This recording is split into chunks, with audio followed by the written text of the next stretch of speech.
お前の方も一区切りついたみたいだな。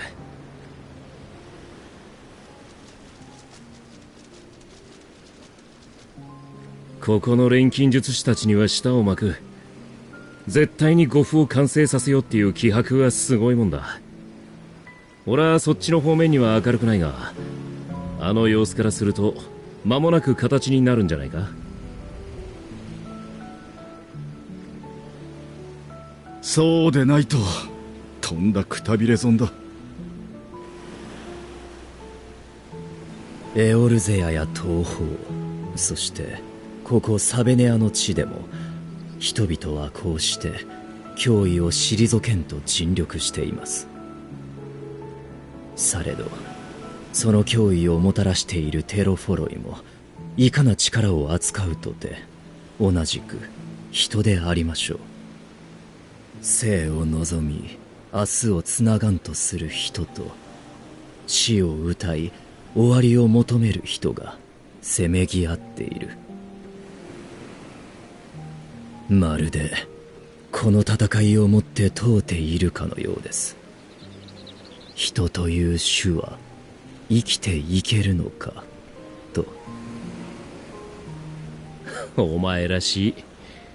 事実そういう戦いなんだとしたら勝敗は紙一重になるかもしれないな。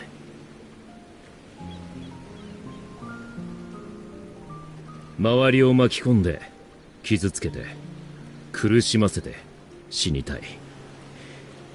ファダニエルの願望は到底認められるものじゃない。だが誰だってそこの底にいるときは似たようなことを思ったことがあるんじゃないか。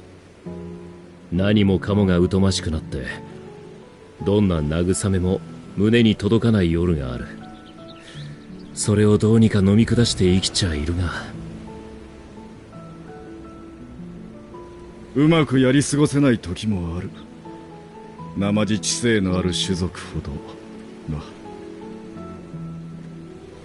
復讐なんてものも結局はそれと同じことだ。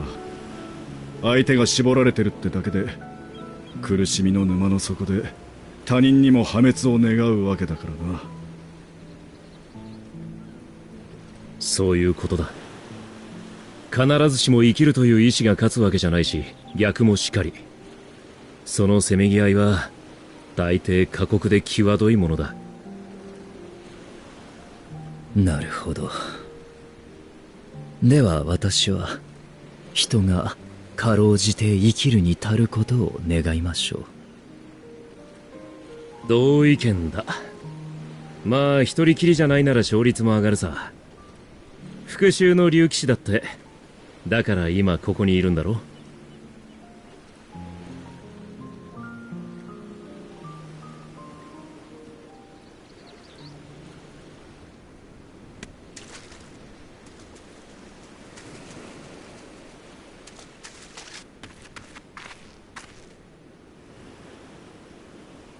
どうかしたのか。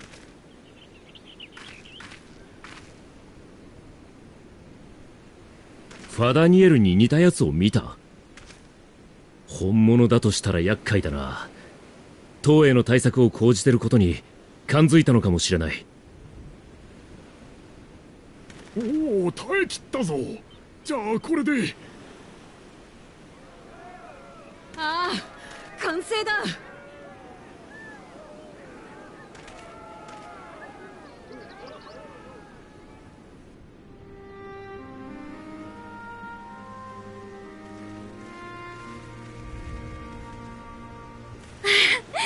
ねえ見て、ついに試験に耐えられるだけの護符ができたの。名付けて五根の霊輪。持ち主をエーテル放射による精神汚染から守ってくれるんだ。素晴らしい。これで皆が塔に近づけるようになる。まさしく歴史を変える発明となるでしょう。ありがとう。でも褒めてもらうのは本番も成功させてからでないとね。君に来てもらったのはこの時のため。私と一緒にゾットの塔の前まで行ってほしいの。霊輪が十分な効果を発揮すれば何も問題はないはず。もしダメで私が精神汚染を受けたらごめんね。捕まえるなり倒すなりしてもらえるかな。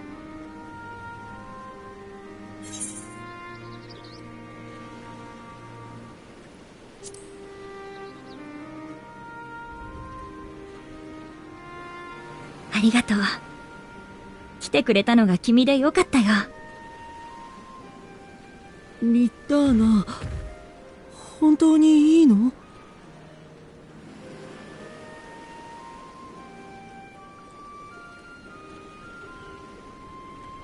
そんな顔しない。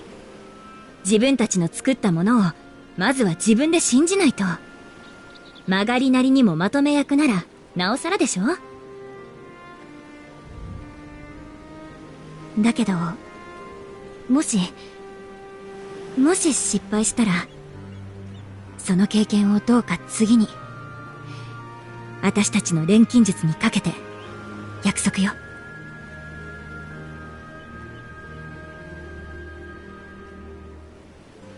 お前たちが出てる間、イレツ教は見張っておく。ファダニエルが来ているとしてどこに仕掛けてくるかわからないからな。そっちも十分注意しろよ。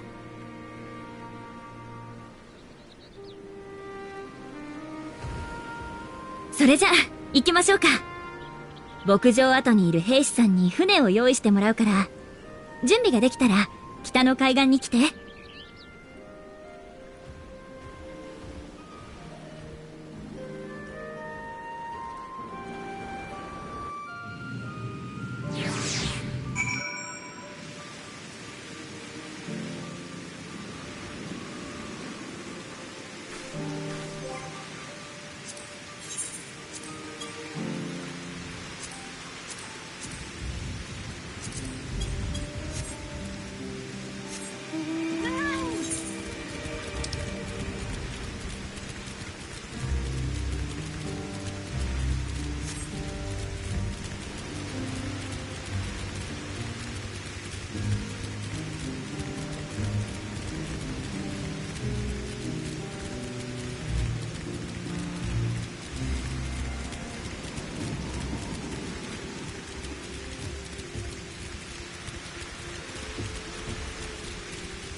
We should soon cross the threshold of the tower's influence.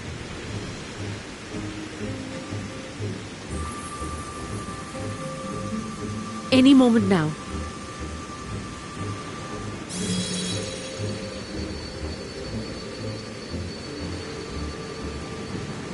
It's working! And you are still yourself? Then I'd like to see how it fares closer to the tower if we could.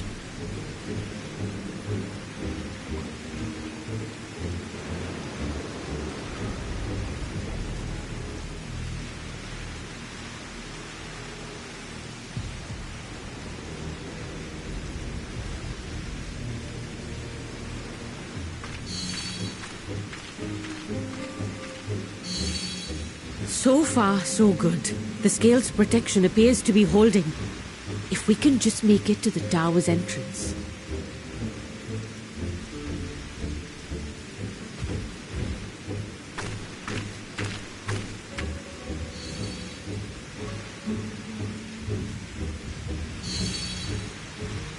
A few more steps.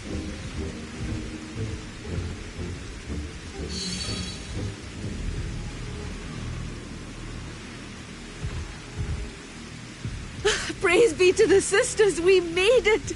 And the scale has proven itself to be everything we hoped it would be. Now we can focus on production. Once we've equipped and returned with an entire survey team, this menace will soon give up its secrets.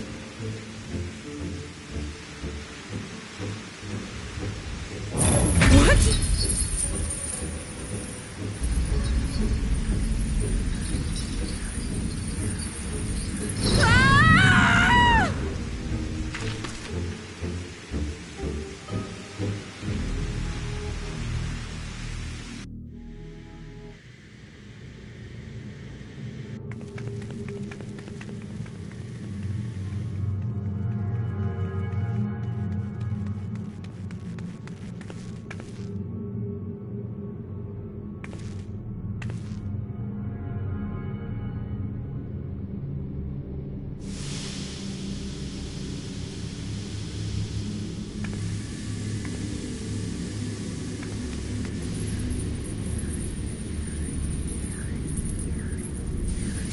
Let me go! Oh, let me go! Oh! Oh, do calm down. You'll only hurt yourself thrashing about like that. Stop! Oh, you can't do this! Please!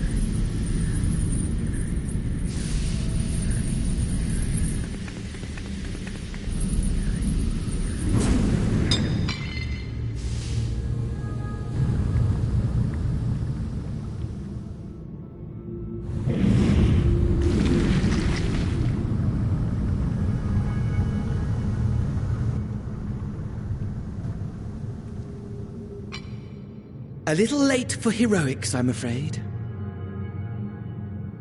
The similarities are striking. My! Such hostility! Never before has my artistry so displeased. My patrons of old would have positively squealed in delight, though, between you and me, I find gushing praise exhausting.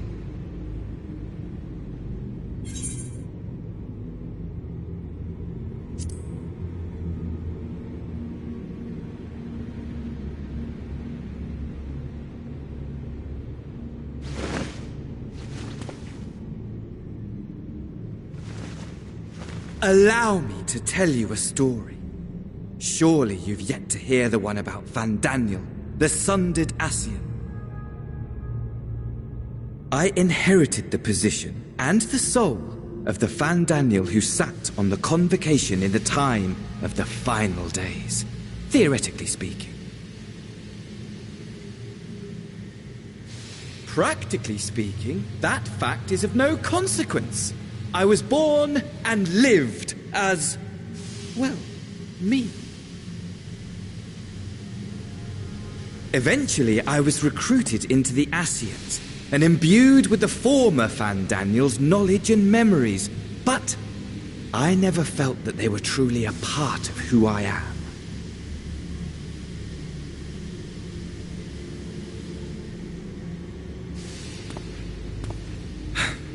How to explain?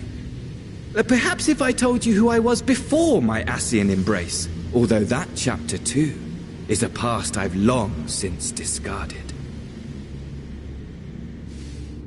I have it on good authority you've poked your nose into an Allegan ruin or two. Yes? Then I expect you've heard of me. The old me.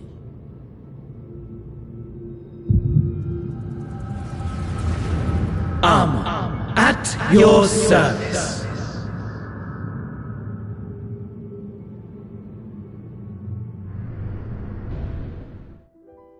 Imagine a nation of unbridled prosperity. Every need met, day after day of unbroken, unshakable peace. Existence fulfilled and ripe for decay. You are a genius without peer, Amon. However do you conceive of such delightful experiments? That fool was beside himself with panic when he awoke with the head of a bull. Even his cries for help emerged as so much guttural lowing.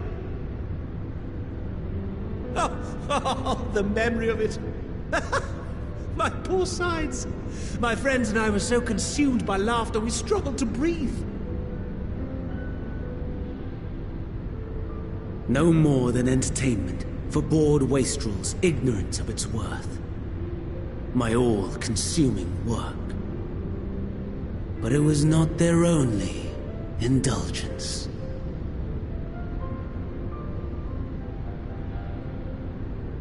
For they were ever hungry for stimulation, slaves to the slightest hint that amusement was afoot. Our nation was ailing, but I would see the poison purged. I resurrected a legend, our first and greatest emperor.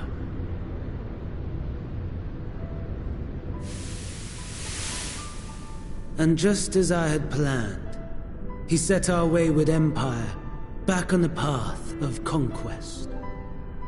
An inexhaustible ambition carried us onwards, always onwards. Yet, he who delivered to us such glory was not to be satisfied. Heed me, Amon. No matter how vast one's empire, or full one's treasure vault, all is rendered meaningless by death. In the end, all is lost.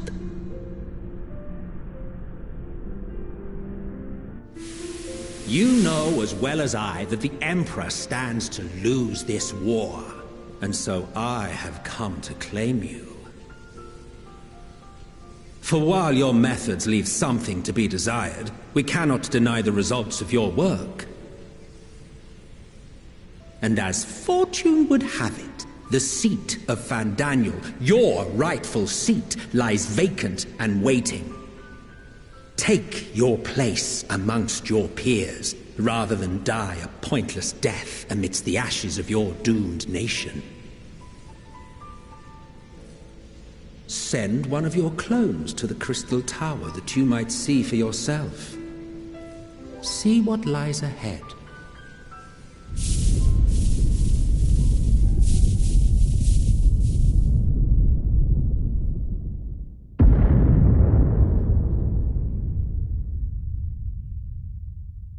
The fall of the Empire affirmed the truth, majestic and tragic, as the Emperor foresaw. Scheme as you like, build as you will, nothing endures. What is life but a brief jaunt ending in emptiness?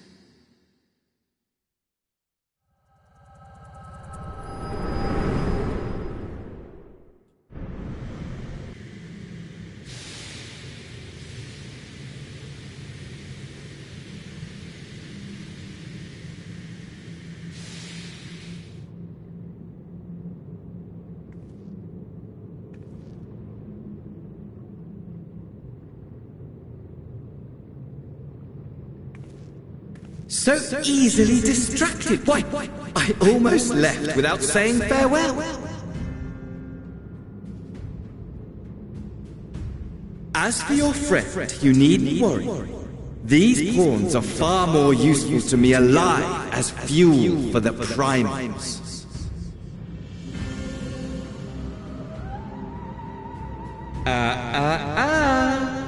If you attempt to pull them free, they will die. So, enjoy tackling that conundrum with your comrades. We shall meet again! Not in one of these minor spires, oh no, but somewhere more suitably grandiose. Your favorite playmate is ever so eager to see you.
A vast rock squats upon Favnir, and to its stony surface clings the city of Ruds at Han.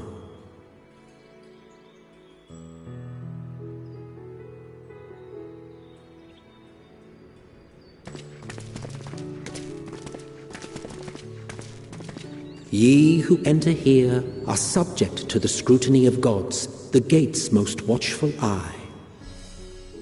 The orb which beholdeth the truth of all things.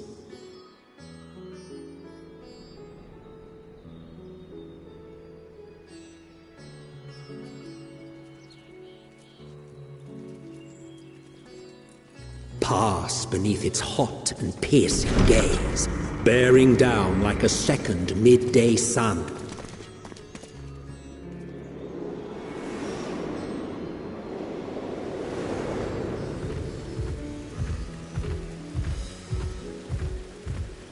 The fragrant haze, a mixture of sweet incense and acrid smoke. The cries of merchants mingled here with lively melodies accented by dancers' feet. Travelers seduced by vivid sound and colors were once swallowed up by patchwork streets.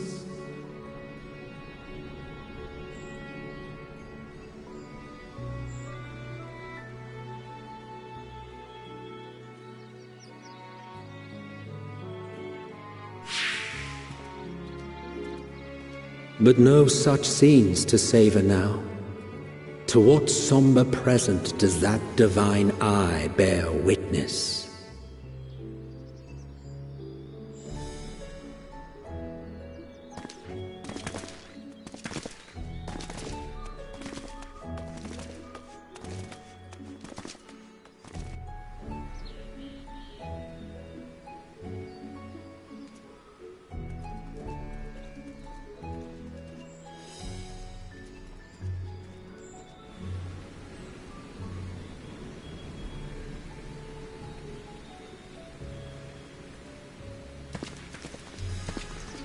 Here we are. Megaduta.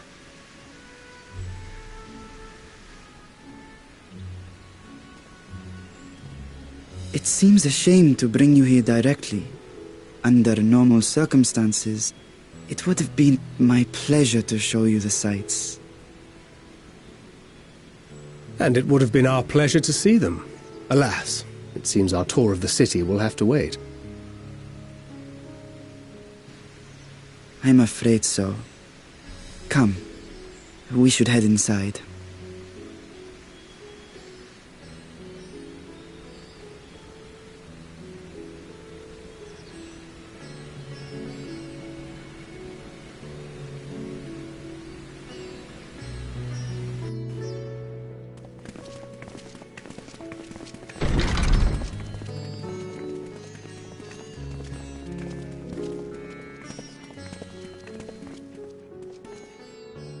Your Excellency, may I present our honored visitors? Ah, splendid. Most splendid. Allow me to introduce myself. I am Ahawan, satrap of Radzatan. Our alchemists tell me your assistance was invaluable in the creation of the warding scale. Such deeds ought to be recognized in person. Thus did I have young Varshan convey you here forthwith. On behalf of my people, may I express to you our sincere gratitude.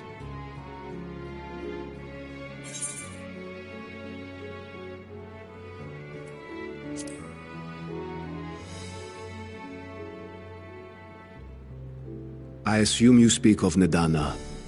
A regrettable incident indeed. Her colleagues insist that we honor her wishes and trust in the talisman, that it will be instrumental in saving Nadana and the others. I am eager to hear your opinion on the matter, so let us not stand on ceremony. Come, sit. I think not. This charade has gone on long enough. Show yourself. Forgive me, but were you expecting musicians, perhaps? There are no performers waiting in the wings at present, but arrangements could be made if you'd prefer. Nay, he hath the right of it. The time for artifice is past. Raise the curtain. As you wish.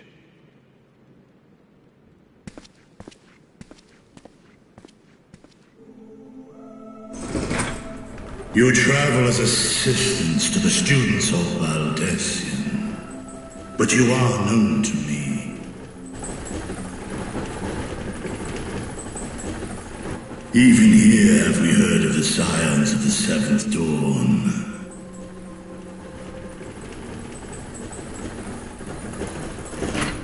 I am Vritra, and for years uncounted hath this isle served as mine abode. Vritra, of the First Brood, sibling to Hraesvelga and Nidhogg. Aye, mine elder brothers, of Midgard's spawn. I was last to hatch. Well, isn't this a surprise? We were told Radzat Han had an alliance with the dragon.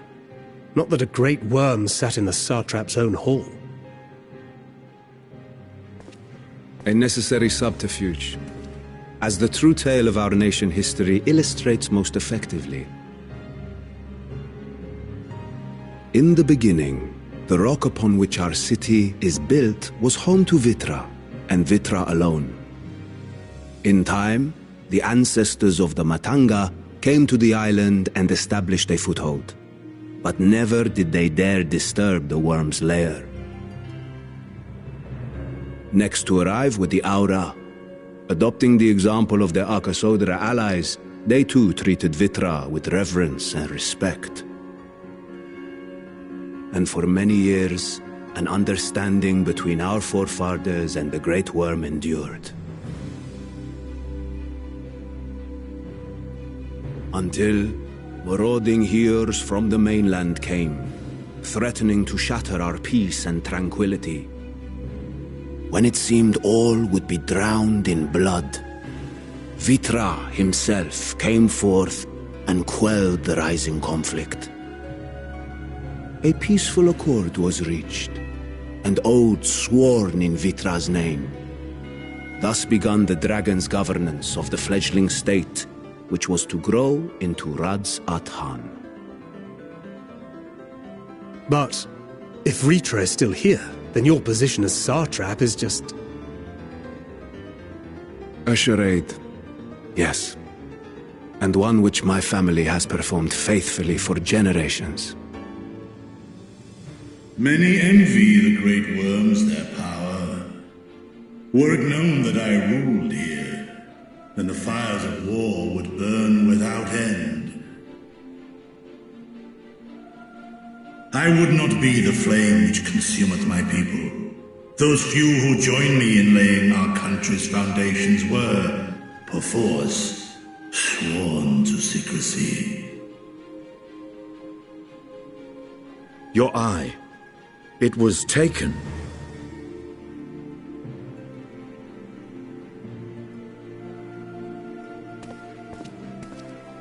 'Tis here, buried within the semblance of flesh. The body before thee is but a simulacrum, constructed by the finest artisans of Razatan. With mine eye nestled within, it doth serve as an inconspicuous vessel for my will. That would explain why I felt the presence of a dragon upon our first meeting. I am woven with words fashioned to deceive such arcane senses. Though 'twas short-lived, it seemeth thy fusion with my brother hath left thee much altered, Estinian warm blood.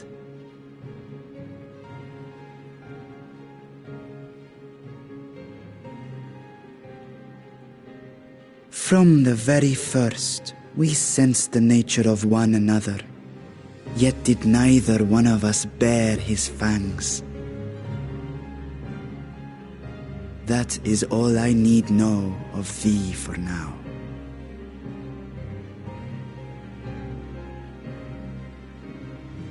With my secret thus revealed, I have for you a proposal. Not as a worm of the first brood, but as the ruler of Radz at Han. With all haste must we take in hand the finished talismans and breach this foul spire. Thence, should it lay within our power, dispel its wicked influence. Yet even with the assurance of the warding scales, the narrow confines of the tower doth limit the size of our force. And thus denied strength in numbers, thou must choose thy soldiers with care. Just so. Yet though our radiant host is formidable, I see a surer path before me. Thou and thy comrades have contended with a multitude of primal beings. Most recently, thou didst cast down false gods in Pagalthan and Cartanau, I am told. 'Tis upon that strength I would call. The Scions have proven themselves the most capable, and I ask that you serve as the tip of our spear. Talismans would, of course, be provided for each of thy companions. And should you agree to this undertaking, more will be provided to make use of as you see fit. There's no denying it's a dangerous proposition, but the rewards may far outweigh the risk.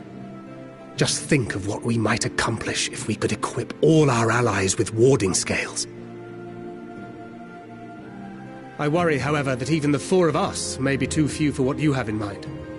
Might we regroup with our friends first to discuss the matter? 'Tis no trifling task that I have laid before you. Go. Steel your hearts and hone your plans. Such time as you require shall be spent in crafting your protective charms. It seems a quick trip back to Sharlayan is in order.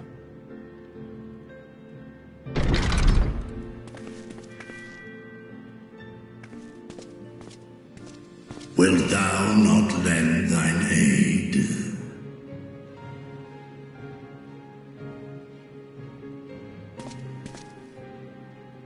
Whether your request be made as a great worm or the ruler of Rads at Han, I see no reason to refuse, nor will I.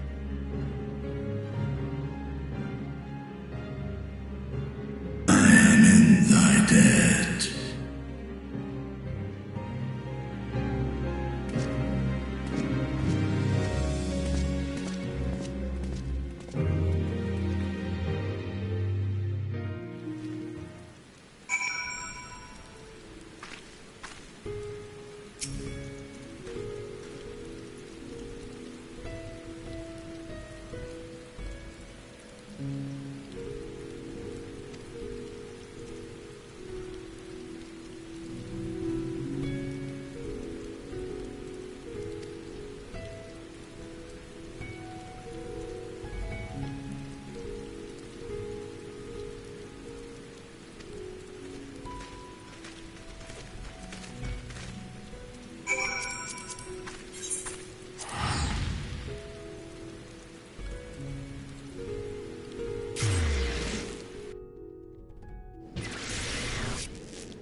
Your time in Thavnair has certainly been eventful.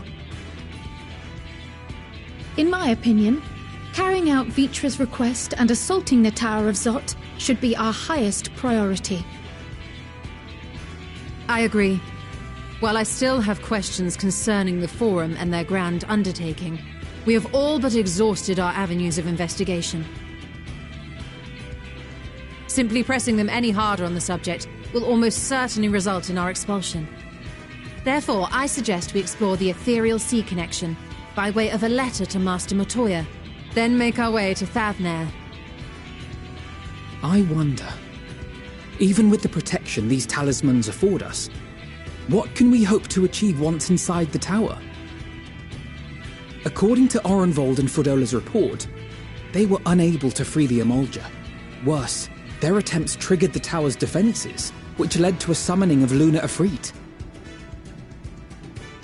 What does it tell us that the Spires even have such defenses? Simply pulling a prisoner from the wall is fatal, thus the direct approach is doomed to failure from the outset. Any further measures to dissuade such actions seem unnecessary. Unless, of course, there is a way to free the prisoners without killing them. Then it stands to reason that any intruders will be met with overwhelming force. The towers appeared throughout the world in but the twinkling of an eye. 'Twas by magical means these structures were raised, I surmise. A spire thus conjured must needs be maintained, and I suspect an arcane catalyst, some manner of core, doth lie hidden within. Destroy the core, and the tower ceaseth to be, thus liberating the captives without harm. So we can hope, and I would prefer to enter the tower with a working theory than with no plan at all. Assuming Ishtola's reasoning is correct, the chances of the defenses remaining dormant are small to none. Any primals will have to be dealt with, and defeating one will likely only lead to the summoning of another. Our every victory will only compound the prisoner's suffering. May we not then divide our forces? Those proficient in healing will focus on sustaining the captives. That duty can be covered by Urianger, Kryl, Yostola, and myself. The remaining scions will proceed with the search for the core. Admittedly, this strategy puts both parties at greater risk, but it should bolster our chances of saving the Arcosodora by a considerable margin.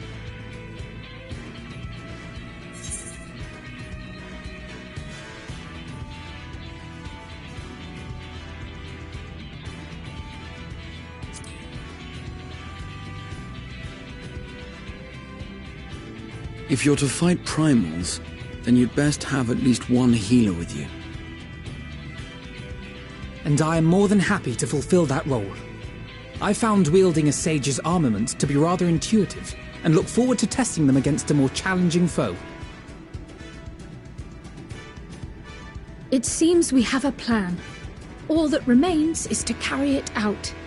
I will inform Radzat Han of our movements, so let us make our preparations and regroup near the tower. The military post in what's left of the Hamsa hatchery should serve as a convenient staging point. That sounds perfect. And remember, the experimental aetherite at the confluence is there for those who need it, so there's no excuse for being late.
Right then.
Underestimate me!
You underestimate me!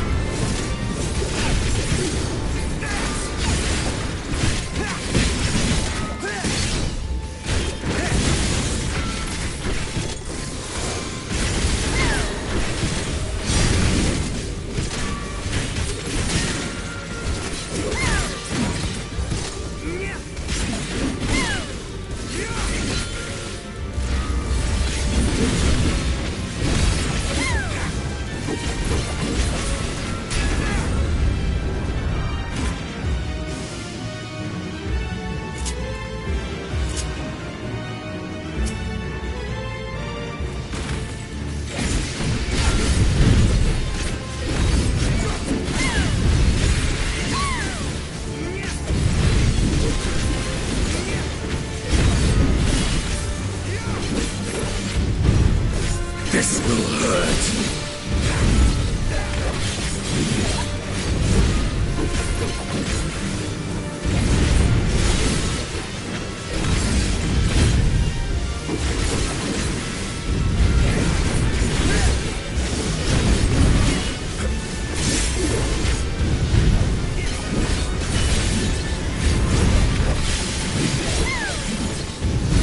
You cannot stop us!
you!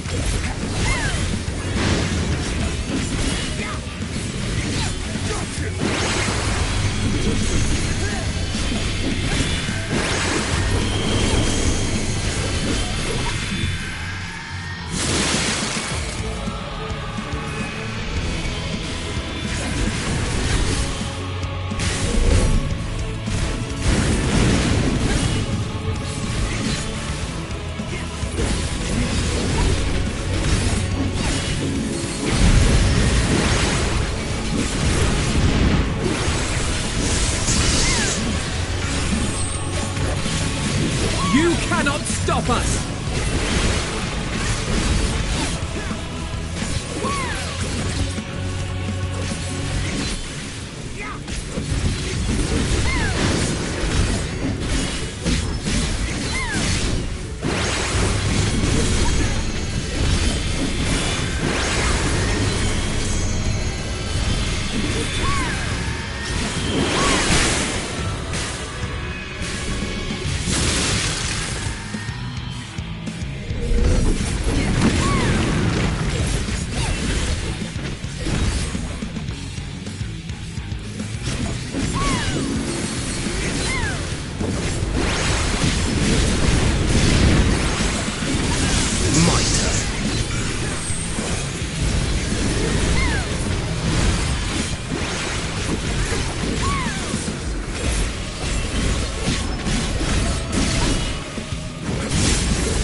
This will hurt.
hurt.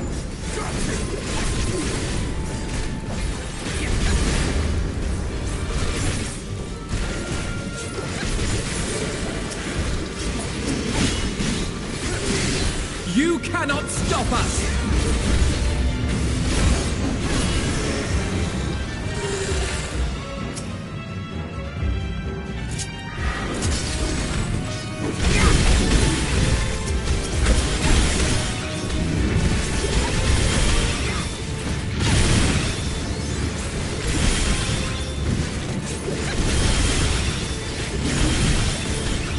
This will hurt.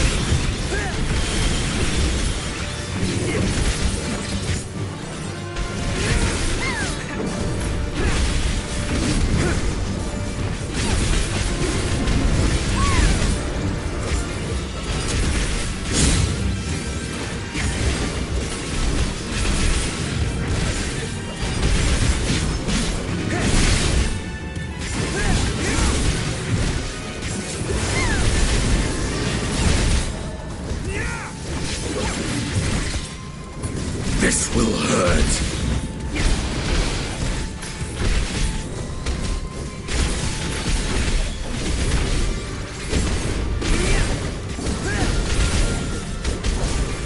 My turn.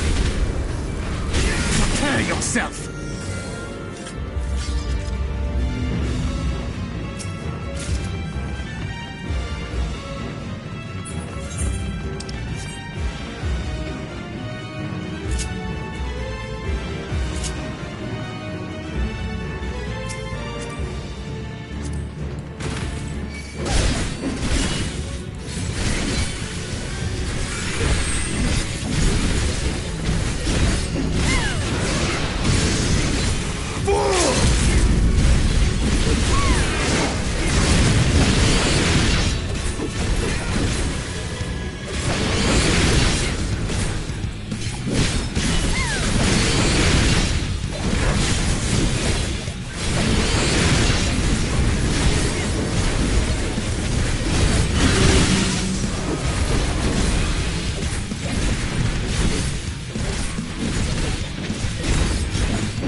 This will hurt.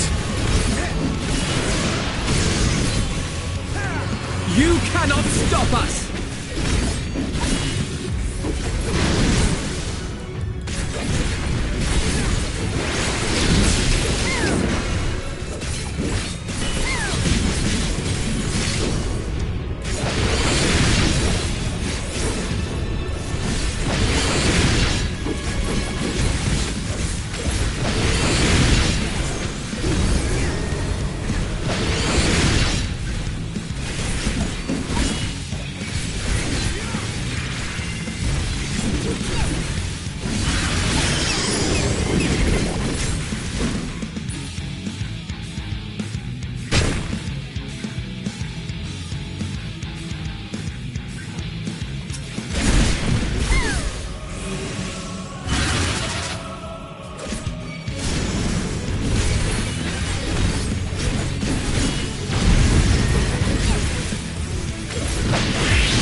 You're mine!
underestimate me!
Is everyone all right?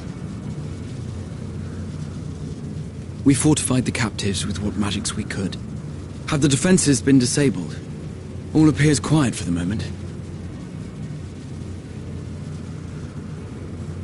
The lower floors were disturbing enough, but this place feels wrong.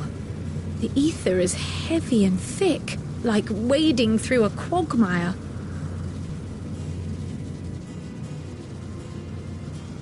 I believe we stand in the tower's beating heart. What sayest thou, Ishtola? I see it. Ether siphoned from the land runs up through the spire, flowing to a single point. This is the core we seek. Yet something is off. As large as this structure is, it siphons far more ether than is required to sustain it.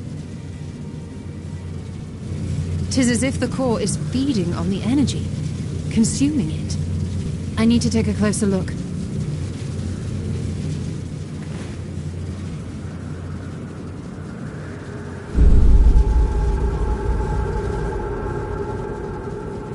Curious. There is something there embedded inside the core.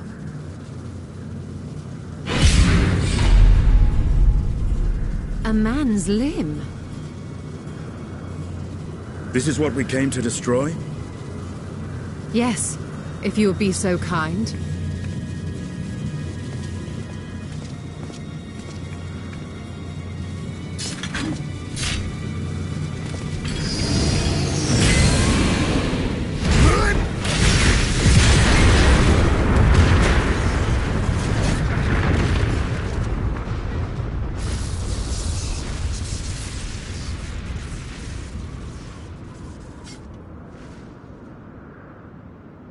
And that should be the end of it.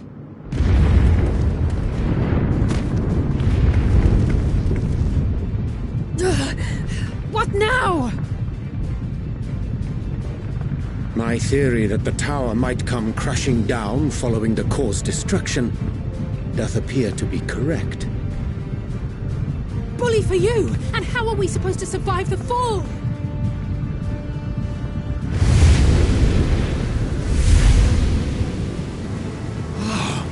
What of the prisoners below? The floor beneath our very feet dissolves. Brace yourselves! I pray I'm not too late.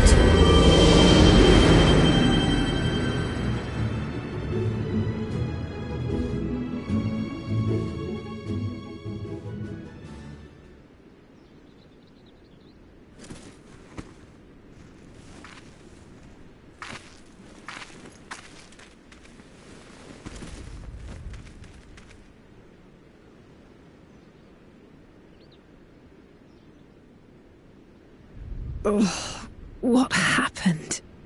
Where are we?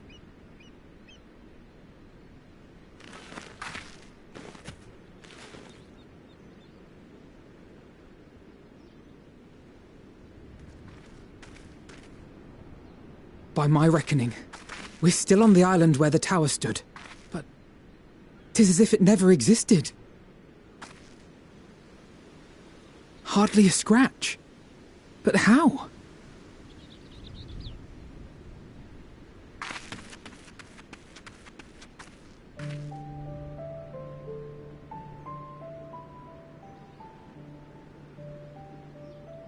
Graha wove a levitation spell at the last moment. Large enough to catch everyone, it would seem.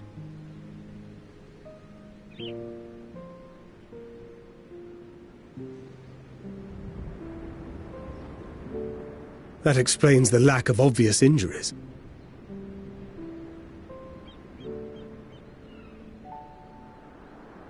The expenditure of so much ether has taken its toll. He will need plenty of rest, but should otherwise be none the worse for wear.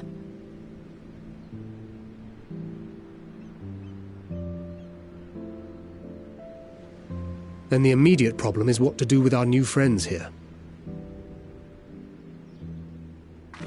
They'll be much changed for their time in the tower. Even if their bodies are intact, I doubt we could say the same for their minds.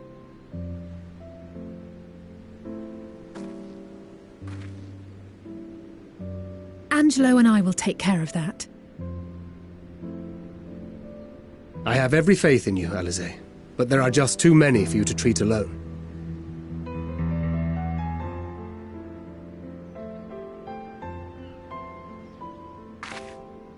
We'll send at once to Eorzea for more Porksies, and call on the local mages to lend a hand. Hail, Scions! We were watching the tower when it simply disappeared. What happened here? The threat is banished, and thy people delivered. They are, however, in need of treatment, and we of a secure locale and helping hands to assist us in its provision.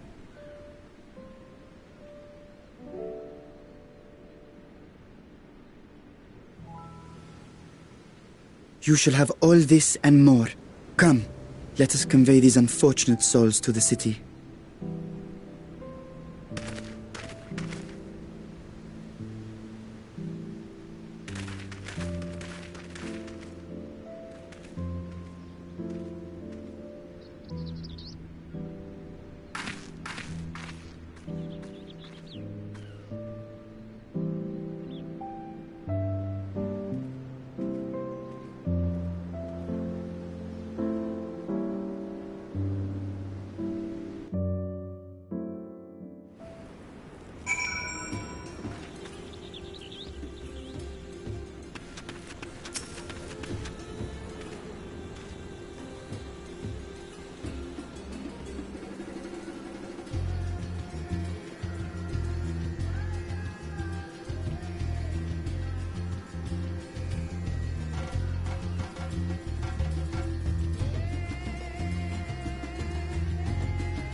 Are we the last to arrive?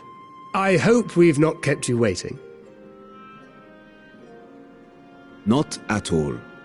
Your comrade is feeling better, I trust. Much better, thank you. Harnish remedies are certainly potent, in more ways than one. One becomes accustomed to the taste, although I hope you never have cause to do so. Pray, take your ease.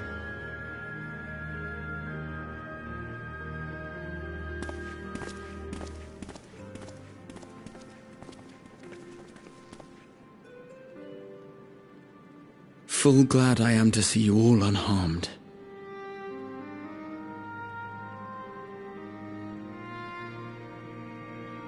Valiant scions, for your heroism you have my boundless gratitude.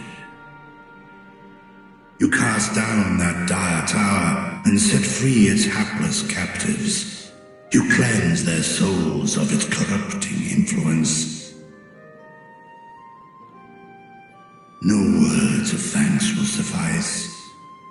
In place of platitudes, I offer a bounty of warding scales.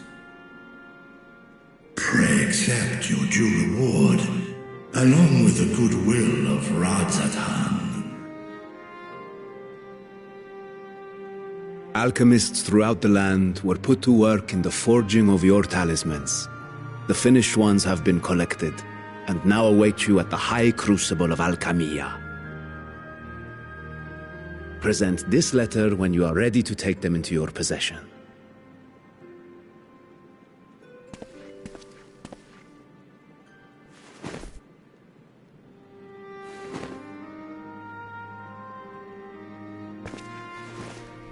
We are humbled by your generosity.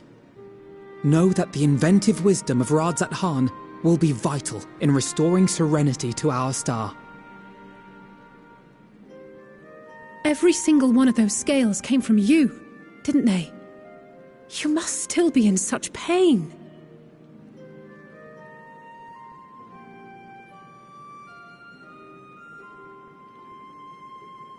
"'Tis of no moment, a mere annoyance compared to the dreadful suffering inflicted upon this land and its people.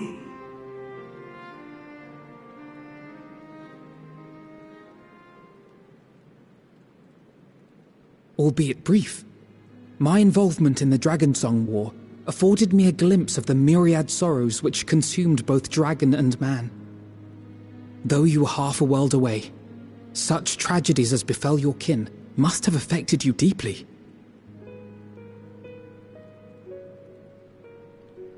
And yet, you chose to live among men.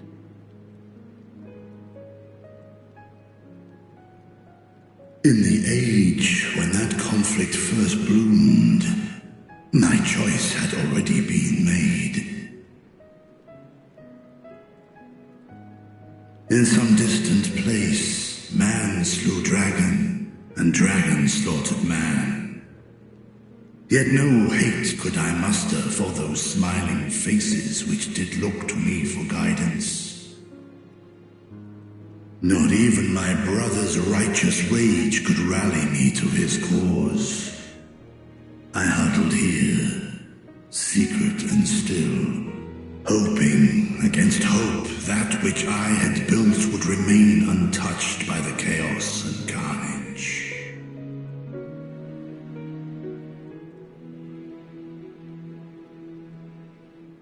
Twould seem we share the same desire for peace, great Vritra. To that end, I wonder if we might trouble you with another question. The Telophoroi are intent on recreating the final days, an apocalyptic event which we know to predate the sundering of the star. As the longest lived among us, know you aught of this terrible cataclysm?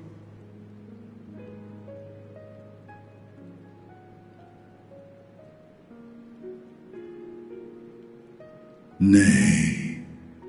When war and strife drove my sire from his home, he crossed the great expanse with only our unhatched eggs as company. He alighted upon a shattered source, its 13 reflections long since scattered beyond the rift. Of events preceding his arrival, he knoweth naught, save that which Hydralin hath deigned to disclose. I see. So again, 'tis the inscrutable Hydralin to whom we must look for answers.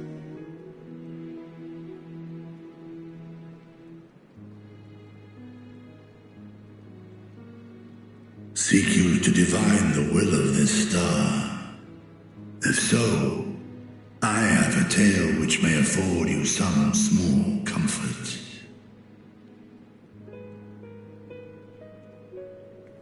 'Tis a story from my youth, many, many years ago. To my sire, I once posed the question, of all the stars in the sky, why didst thou settle upon this one? To which Midgardsormr did reply, 'twas the last bastion of hope. He believed so long as Hydralin endured, so too might dragonkind. Solemn and portentous were his words. What deeper meaning they held, I could not, dared not pursue. 'Tis a stone I've left unturned ever since. Yet take you solace in the knowledge that whatsoever Hydralin does strive towards, 'tis an ideal which hath earned my sire's conviction.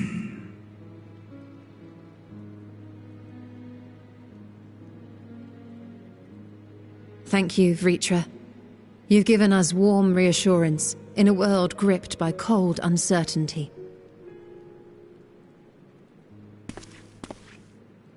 While I'm sure we all have a great many questions, I think it's time we collect the talismans and be on our way.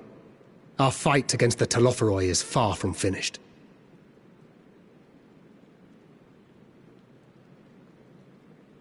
We must take our leave, but please do inform us if we can provide any further assistance.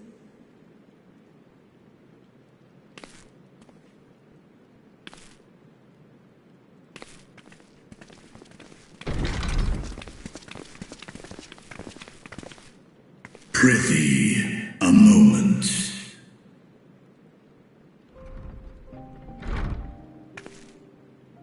There is one whom my sire hath judged worthy of honor and respect. The one known to men as Eorzea's champion. This hero of renown and rumor, 'tis thee.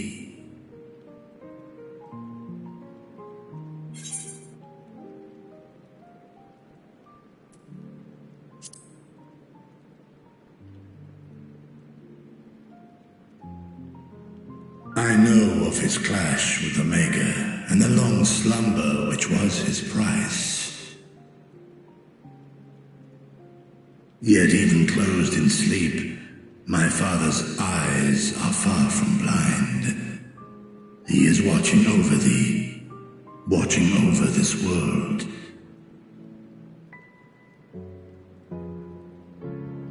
'Twas a revelation most pleasing that thou, a child of man, had gained Midgardsormr's trust, but alongside mine elation runneth a rivulet of dread. For upon thy life's reel wind too many threads of fate, power, wheel enmeshed with woe. Amidst this tangled knot thou shalt know no rest. 'Tis an endless confluence of forces, a struggle without surcease. More terrible still is the attrition wrought upon thy companions, as they are swept up in the storm of thine existence.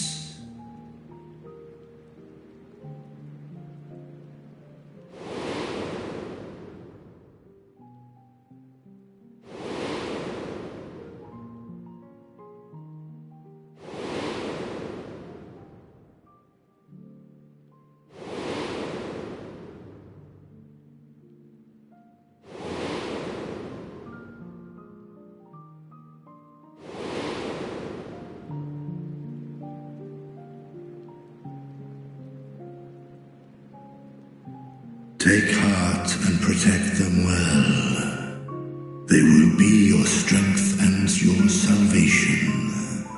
The hope thou wilt need come the end.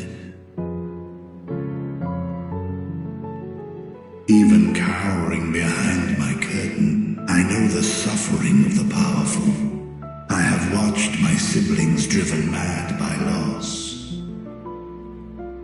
Thus do I exhort thee to spare no effort to keep thy loved ones safe.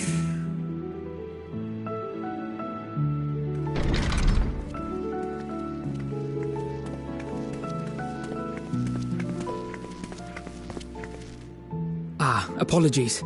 We hadn't meant to interrupt. It's just that we do have a history of suddenly collapsing, and when you didn't follow us out... 'Tis I who must apologize. I have detained your champion overlong with idle chatter. Go. At war's end, I pray I welcome thee back into my hall, where together with thy joyful comrades, you may toast your triumph.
These are the talismans we were promised.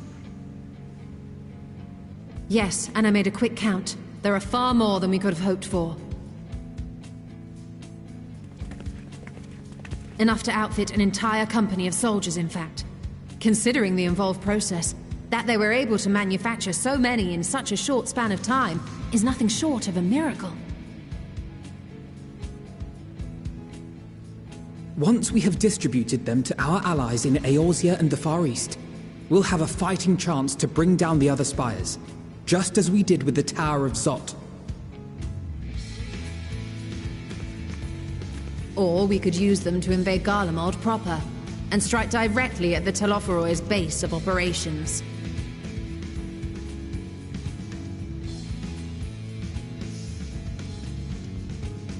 Of course, we would need to consult with various Alliance leaders before such a drastic measure could even be contemplated. To which end, I could set out forthwith and present the idea to each of our allies in person. Pray allow me to undertake some few of those journeys. I find myself restless and in need of purposeful duties. I can head eastward. Bosnia and Dalmasca are just a short hop from here. And Doma's shinobi network should come in handy for passing on the word. We shall share the burden then. Meanwhile, I think it best that you and the others take the talismans back to the Baldessian Annex. We must keep them safe and secure until we've decided upon a course of action.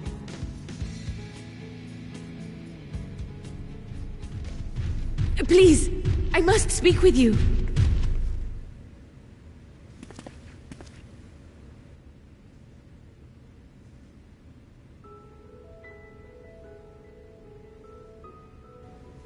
Nidana, you're awake. Yes. When I spoke with the carer at my bedside, she told me that one of the scions, a young woman, had cleansed me of the tower's corruption. It seems I'd been asleep ever since the treatment. But when I awoke and learned you were all still here, I knew I had to come.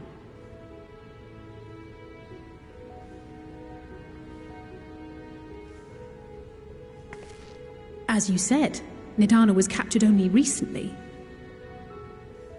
Such a brief exposure is swiftly cured, so I tended to her before we gathered at Megaduta. And I am truly grateful that you did. I cannot thank you enough.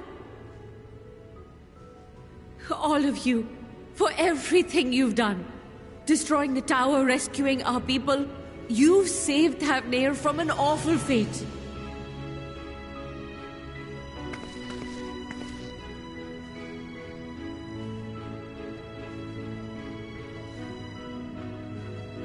Yet who hath truly saved whom? Due in no small part to thine inspirational courage, the alchemists were successful in reproducing warding scales of proven efficacy. Replications of thy work now stand ready to travel across the seas, unto the hands of those who might wield them against this rising evil. The talisman? Is this true?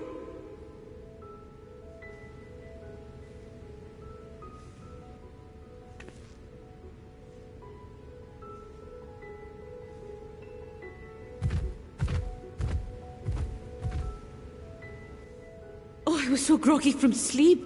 I didn't even think to ask. Oh, our great work sent across the seas. It was worth it. Oh, it was all worth it.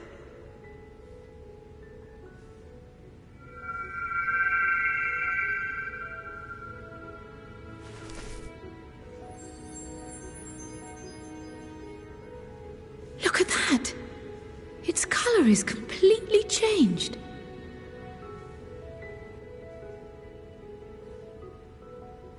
What do you have there?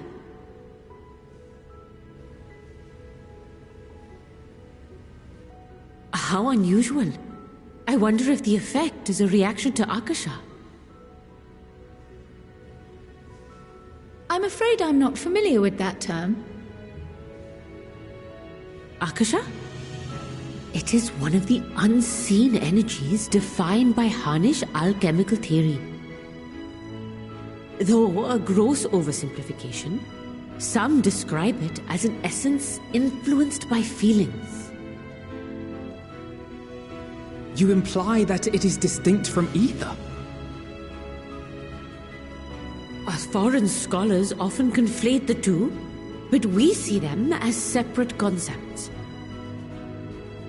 Ether is an energy which permeates the land. It exists within animals, objects, even the air we breathe, affecting all through which it flows. Akasha, on the other hand, exists in a domain beyond our reach, a gift bestowed from on high, or torn from the heavens in some traditions. Akasha can neither be created nor destroyed. It is beyond our power to purposefully alter or manipulate. The only thing observed to influence it is an abundance of, I want to say, spiritual emotion. As a veteran of the battlefield, surely you've experienced moments of desperation or exaltation when you've transcended the usual limits of your capabilities. That is a manifestation of Akasha, the invisible essence harnessed by heart, mind, and unyielding spirit. I really must hear more about this theory. Our disciplines are based entirely upon the idea that ether is the fundamental form of all energy. I'm glad my haphazard explanation has piqued your interest. But even for us, Akasha is a somewhat abstract field of study. A lack of practical application lends itself poorly to formalized research. Which is why my analysis of your flower can amount to little more than idle speculation. I am sorry.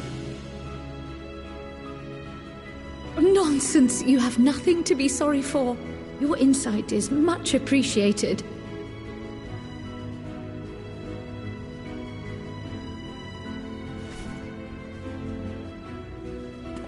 Shall we depart for Charlian, then? I will see to it that the talismans arrive at the Annex. And we will be in touch once our talks are concluded. I suggest you rest while you can. From here onward, sleep is bound to be in short supply.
and protect them well.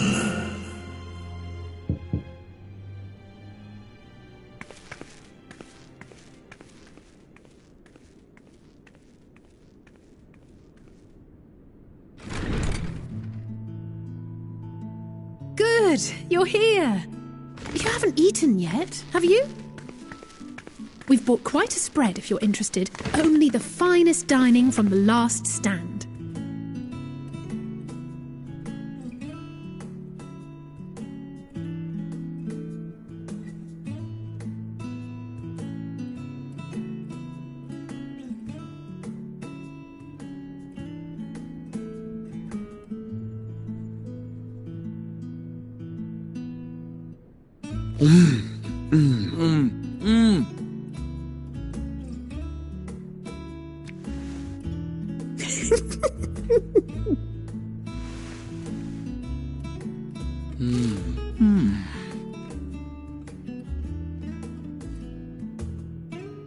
Lest you wonder, we invited Estinian as well.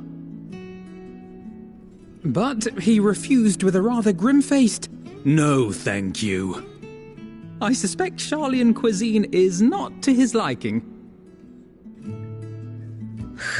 Oh, I don't know about that. Perhaps our lone wolf just needed some time apart. What? To perfect his brooding stare? Next time, I'll drag him out by the ear, sit him down in front of a Sharlayan feast, and see that he eats every last bite. An excellent idea. Of all people, warriors must take proper meals and rest if they are to maintain a healthy constitution. Poor Estinian, beset on all sides.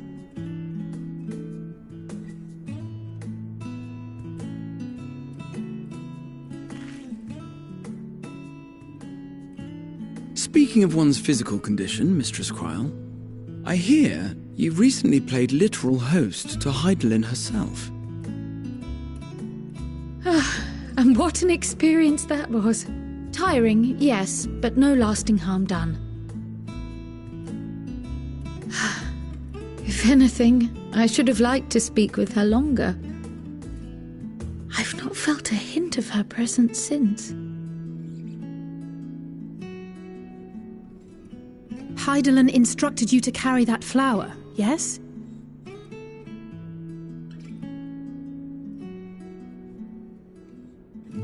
Twill be your guide, test and proof of your conviction. And then something about seeking joy in darkness, was it? Come to think of it, isn't that what happened with Nidana back in Radzat-Han? The flower did seem to radiate a joyful glow, as if reflecting the elation we all felt, the relief of a people with renewed hope. Indeed, and in turn I felt buoyed by that radiance. 'Twas akin to spotting a beacon and knowing we were on the right path. I know we've not yet triumphed over the Tlofuroi, or learned the full breadth of the Forum's plans.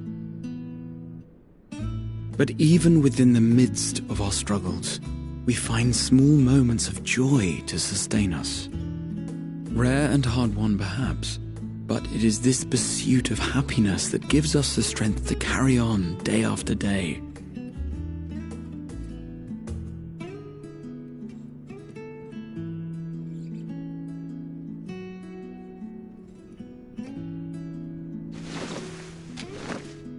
Hey, that's mine. To the swift the spoils. Though I recall that levitation spell of yours was quick enough. Only barely. And even at my best, I'm still too slow to wield it effectively in battle. Mayhap I simply require more practice with this new magic. You unearthed it from the depths of Numenon, I presume? Aye, and from a veritable mountain of arcane tomes at that. 'Twas necessary to facilitate my solitary explorations. Oh, Or, to put it simply, you used it to sneak around the Forbidden Archives. Yes. Well, after a fashion.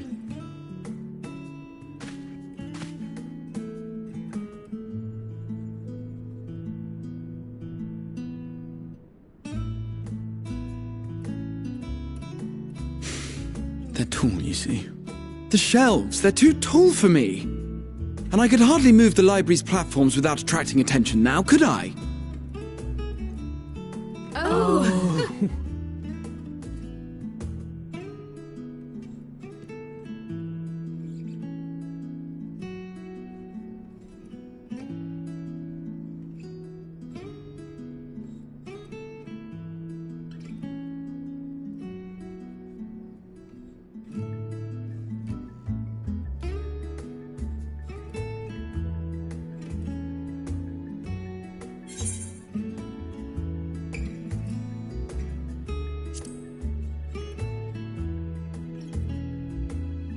I'm not that ambitious. But 'tis pleasant to idle away the hours every once in a while.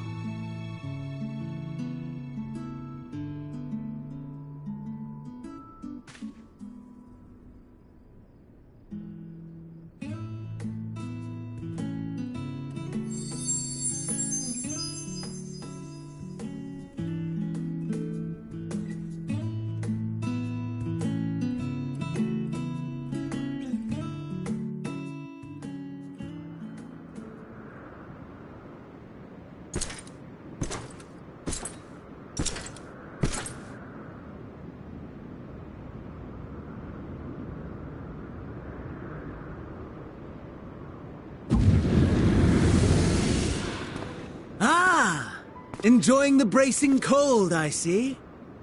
Do you not own a warm coat or a cloak? Something in fur? Or fashioned from the skins of your enemies? Or... well, never mind that. I come to you once more as the bearer of bad news. Our tower in Thavnir has been toppled. And I need not tell you by whom. Given how many we have at our disposal, the loss of a single spire is hardly fatal to our plans. It does, however, slow the rate at which we siphon ether. If they continue to preoccupy themselves with the towers, then all will be well. But should our foe prove bold enough to strike at us here, then the timing becomes questionable.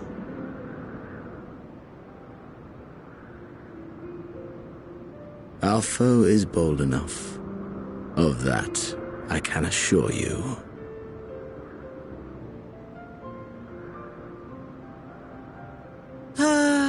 Yes, very well then. I suppose I must prepare a proper welcome. Honestly, talk of your nemesis is the only thing you seem to enjoy. Does nothing else spark your interest?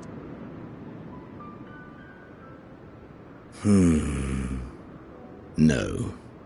All else is... equal.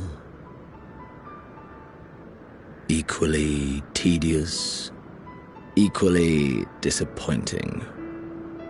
The world is a tepid bog into which we sink, too weak to thrash as the mud clings to our eyes and fills our throats till we blissfully choke.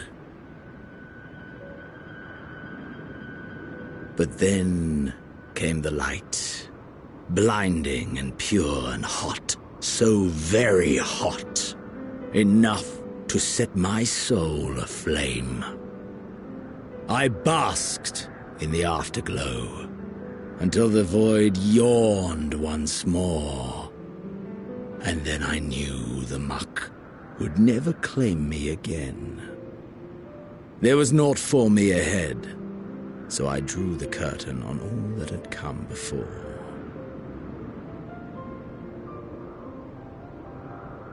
Burn. Burn. Let the whole star burn. I will have my contest. I will reclaim my moment.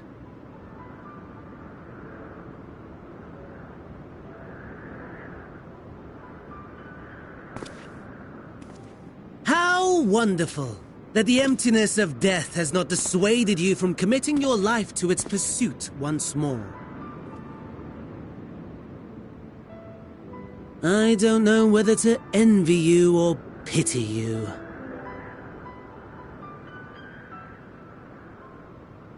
You question my disinterest, but what of yours? Despite your noisome antics, I sense you take little pleasure in this endeavor. Mercy, my lord. Such pointed barbs from one who barely acknowledges my existence. Nevertheless, you are mistaken. For I do find this part somewhat enjoyable. You see, when I was mortal, I would always have the same dream. It was a fragmented thing, disjointed, all the faces incomplete. The setting, too, was unknown to me, so I thought it simply a fantasy of my sleeping mind. Until one day, I realized it was showing me the truth, much as your dream of the final days enlightened you.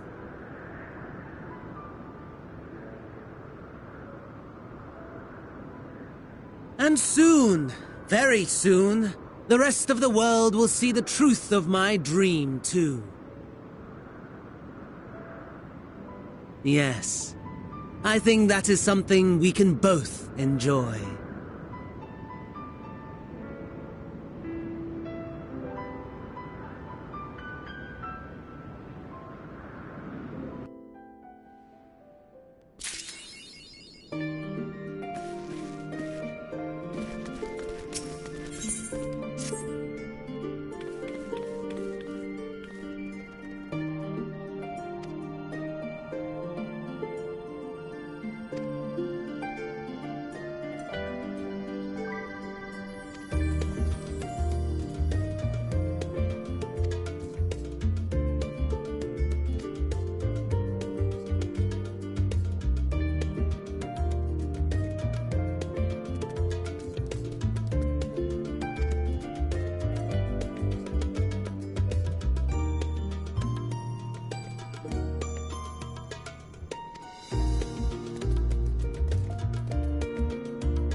Ah, I remember you.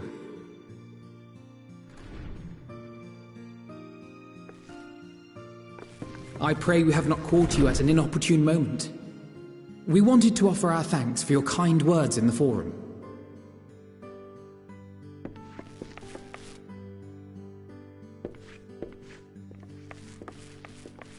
Well, I could hardly let that Inquisition go unchallenged.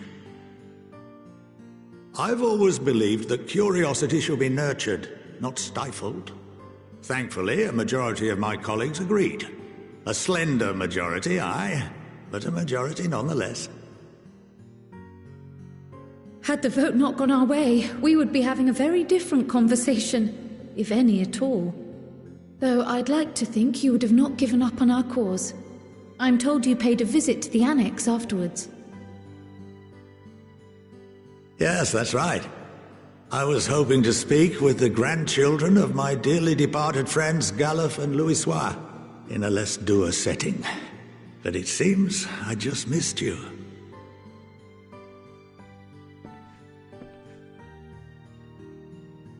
I still can't believe how much you've grown.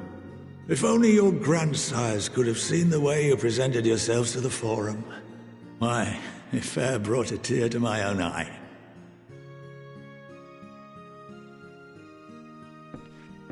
You must have the patience of a saint, putting up with this lot and their antics. Never mind Matoya's prize student. Luckily, I know a thing or two about managing unruly younglings. If you ever need advice, don't hesitate to ask.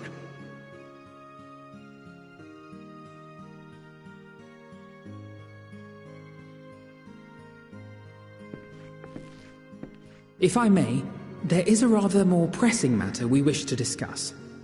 What can you tell us of this duty that the Forum must fulfill? Nothing, I'm afraid. Like all humble servants of the Forum, I am sworn to secrecy.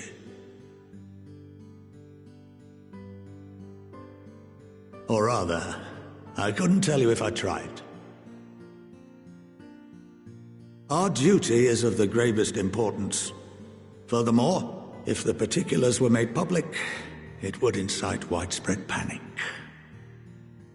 As such, those entrusted with this duty have been bound by an enchantment, which prevents us from speaking of such matters without the express permission of the Forum.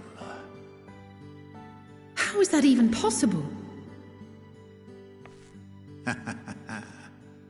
It's been some time since I last gave a lecture. Please, take a seat.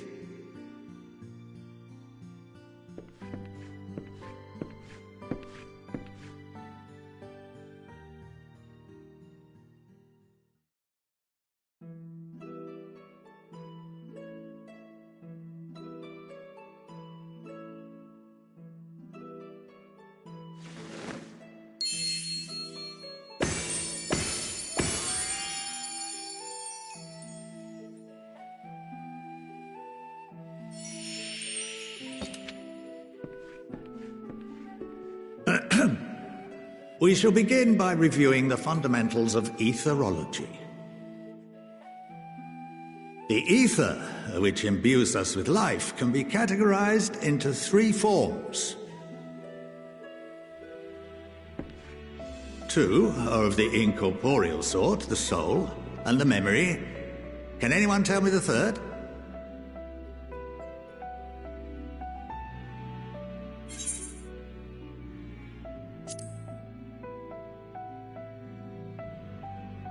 Yes, very good.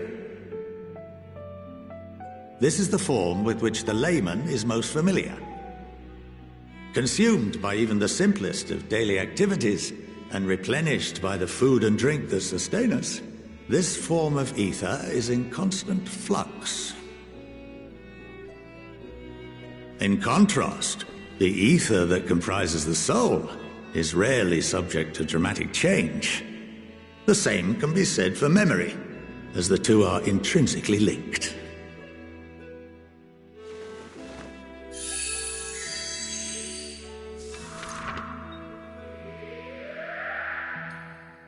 Picture the soul as paper, and memories as words written upon it. Now, what would happen if that paper was doused with ink? The same type of ether as comprises the memories.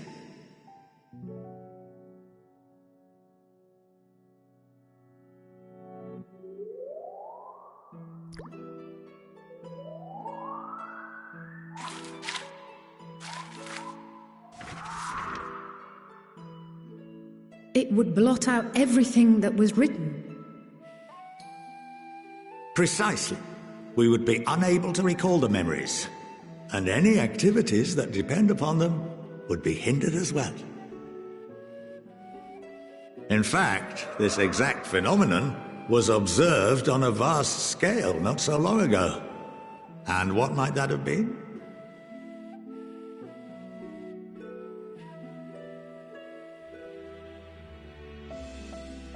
The seventh Umbral Calamity. The people of Eorzea vividly recall Bahamut breaking free of the Lesser Moon and raining hellfire down upon the realm. But no one could seem to remember the events that followed immediately afterwards. Indeed. To this day, we have yet to determine whether it was an unintended consequence or a deliberate act. The enchantment which binds me and the rest of the Forum is based on a similar principle. And yes, it is a contravention of the Sharlayan prohibition against the practice of memory manipulation. Only when a new member is inducted and told of our great duty are they subjected to the process. A necessary evil. You have my word that it would never be used to manipulate the populace? I should hope not. But can this enchantment be dispelled and your memories restored? If 9/10 of our members give their approval, then the process may be reversed. Then, and only then, would we be able to speak freely to others of our sacred duty. Barring that, we must wait until we return to the ethereal sea.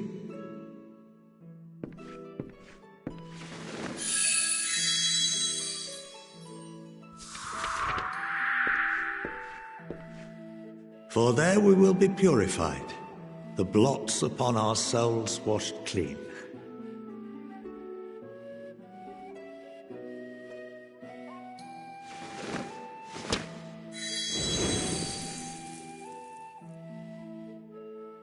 And our memories drift apart and dissolve. Rather defeating the purpose, I suppose.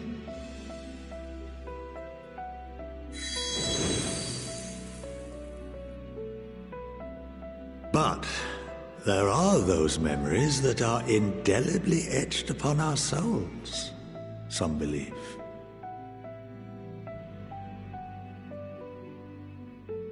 What happens after that? We are reduced to pure ether, coalesce with that of others, and create souls anew. Alternative schools of thought assert souls remain whole and return to the corporeal world, reborn into another form. Both theories have their proponents. Personally, I consider each equally probable.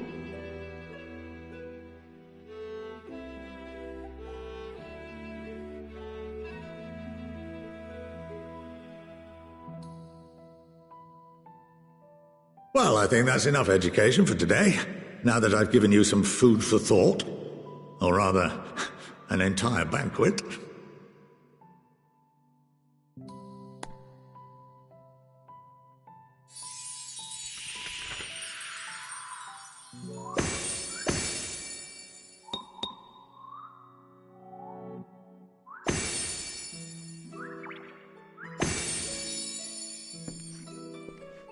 I would remind you that although I'm unable to assist you with certain matters, the resources at my disposal may still be of use to you.